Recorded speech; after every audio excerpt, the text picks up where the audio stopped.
Pasar Beringharjo tak bisa dilepaskan dari denyut kehidupan ekonomi masyarakat Yogyakarta. Pasar tersebut berada di jantung kota Yogyakarta, tepatnya di Jalan Pabringan nomor 1, di ujung selatan Jalan Malioboro, dan berdekatan dengan Benteng Vredenburg serta Taman Budaya. Berada di pusat kota, tak heran jika pasar ini menjadi salah satu tujuan wisatawan yang berkunjung ke Yogyakarta. Salah satunya adalah untuk wisata kuliner dan berbelanja batik. Dikutip dari buku kuliner Yogyakarta Pantas Dikenang Sepanjang Masa yang ditulis oleh Murdi Jati, disebutkan wilayah Pasar Beringharjo dulu adalah hutan beringin. Wilayah tersebut kemudian menjadi tempat transaksi ekonomi setelah Kesultanan Ngayogyakarta berdiri pada tahun 1758. Ratusan tahun kemudian, pihak keraton membangun sebuah pasar di wilayah tersebut. Pada 24 Maret 1925, keraton menugaskan Nederlands Indisch Beton Maatschappij atau perusahaan beton Hindia Belanda untuk membangun 11 kios untuk los-los di pasar tersebut. Pada akhir Agustus 1925, sudah ada 11 kios yang diselesaikan di wilayah tersebut. Sejalan dengan itu, nama Beringharjo secara resmi disematkan pada pasar tersebut oleh Sri Sultan Hamengkubuwono ke-8 pada 24 Maret 1929. Kala itu, beliau meminta agar semua instansi di bawah naungan Kesultanan Ngayogyakarta Hadiningrat menggunakan bahasa Jawa. Nama Beringharjo digunakan karena daerah tersebut adalah hutan beringin atau bering. Sementara kata harjo berarti kesejahteraan. Sehingga diharapkan Pasar Beringharjo membawa kesejahteraan, dan selain itu beringin juga menjadi simbol kebesaran dan pengayoman bagi masyarakat. Ya, nama saya Ibu Titik Sriono gitu ya. Alamat saya Beringharjo, TR2 1033 Yogyakarta. Ibu sudah berapa lama jualan di sini, Ibu? Kalau saya itu sudah tahun 75 saya sudah jualan di Beringharjo, Mbak. Jualannya apa aja, Bu? Berubah-ubah, Mbak, sesuai dengan lingkungan juga, dan pasarnya itu sudah berubah-ubah, Mbak. Dulu kan enggak di tingkat begini. Jadi berhubung tingkat dan lingkungannya juga berubah, jadi saya juga harus mengikuti perubahan gitu. Kalau boleh diceritakan mungkin dulu awalnya jualan apa gitu sekarang? Awal-awalnya tuh saya sesuai dengan suami saya kan asal-asalnya jualan bawang putih doang, bumbon gitulah kasarnya ya. Kita jualan bumbon gitu. Terus seiring perkembangan zaman kita ada palawija gitu. Tapi waktu itu kan pasarnya masih kotor, kita enggak begini.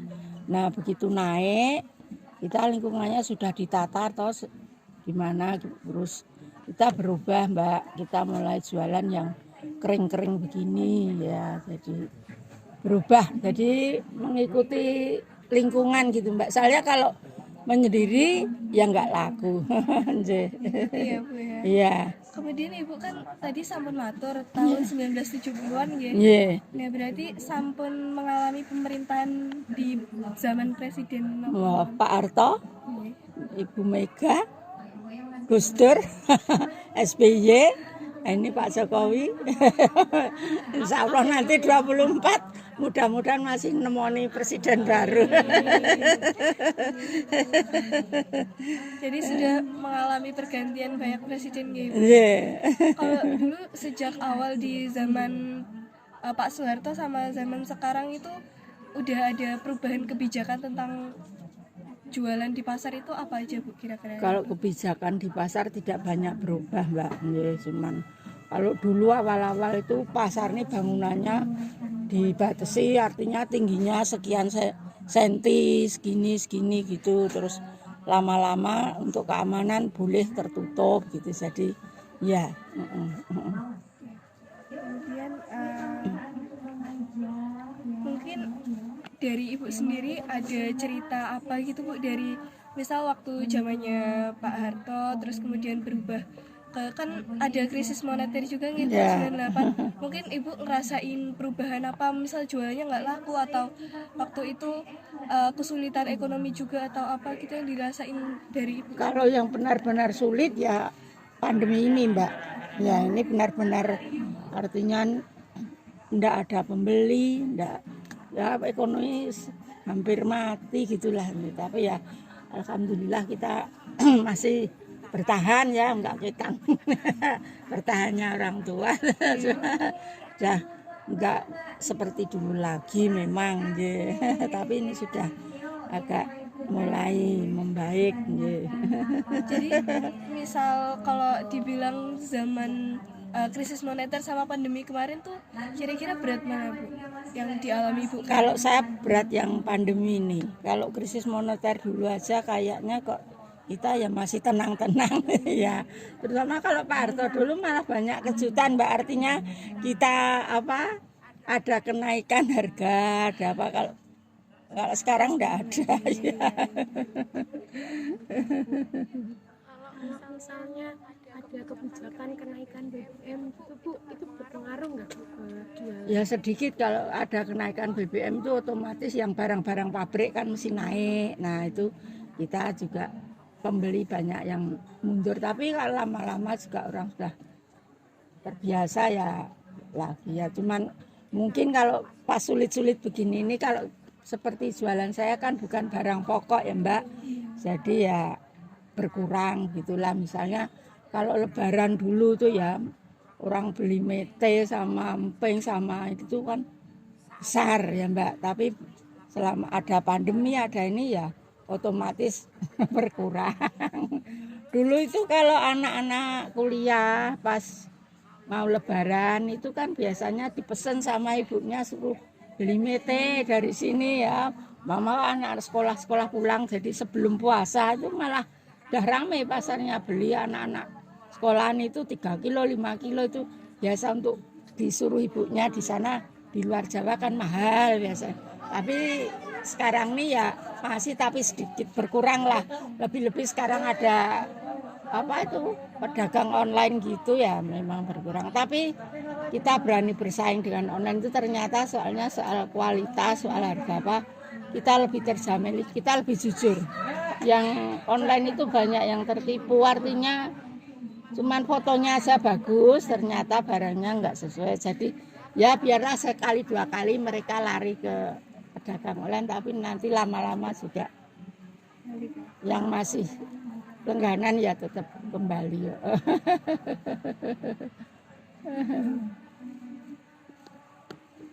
Menawi menurut Ibu hambatan selama jualan itu apa aja Bu dari dulu sampai sekarang? Hambatannya ya apa ya Mbak? Mungkin kayak kadang ya naik turun pembelinya. Ya itu aja naik turun pembeli, omset pokoknya menurun. Dong ya sepi, dong ya rame ya, tapi alhamdulillah nyatanya dari 75 sampai sekarang kami tetap masih bisa bertahankan ini. Alhamdulillah gitu aja. Kalau selama Ibu jualan dari tahun 1970 gitu ada insentif atau misal bantuan dari pemerintah gitu nggak ya Bu? Saya enggak pernah. Ya. Kita murni kekuatan sendiri aja. Kita mau utang bank aja sampai sekarang tuh belum pernah berani Mbak. Soalnya resikonya besar, kita takut ya. Jadi kita membeli dagangan sesuai kemampuan aja. Nggak usah ngoyo-ngoyo pakai uang bank, nanti ternyata untungnya malah di bank. Saya tidak dapat apa-apa. Kita murni kekuatan sendiri aja. Insya Allah mulai dari nol kok Mbak, kita juga. Apalagi ya ini Bu, semisal dari pihak pasar gitu kalau waktu pandemi gitu, apa misal ada bantuan kayak kiosnya sewanya dikurangi atau apa gitu? Ini kan retribusi sistemnya Mbak. Kalau pas pandemi itu Kita setengah tahun itu dapat keringanan 50% artinya. Tapi tetap bayar, Mbak. Tapi ada keringanan, Mbak, itu ya. Listrik apa. Ya itu tadi retribusi itu kan jualan nggak jualan tetap bayar. Tapi cuman memang ada keringanan waktu pas pandemi itu dapat potongan 50% ya. Terus mungkin ini terakhir ya Ibu, harapan Ibu, misal Ibu ingin kebijakan pemerintah apa itu untuk membantu jualannya Ibu, misal supaya apa ya, mempermudah penjualan di pasar gitu. Ya promosi banyak promosi di luar kan otomatis nanti banyak pengunjung di Jogja itu. Sekarang ini kalau jualan saya kan ada kaitannya dengan pariwisata juga sih Mbak. Orang-orang pendatang yang beli gini-gini kan kebanyakan pedagang ya 1-2 konsumsi orang Jogja sekitar sini aja. Tapi pendatang yang banyak. Ya, insya Allah kalau aman, kalau artinya apa pemerintah bisa menjamin keamanan itu ya alhamdulillah. Jadi yang penting keamanan, terus Ya, dibantu keamanan. promosi gitu ya Bu? Ya itu ada promo-promo biar banyak pengunjung ke Beringharjo gitu aja.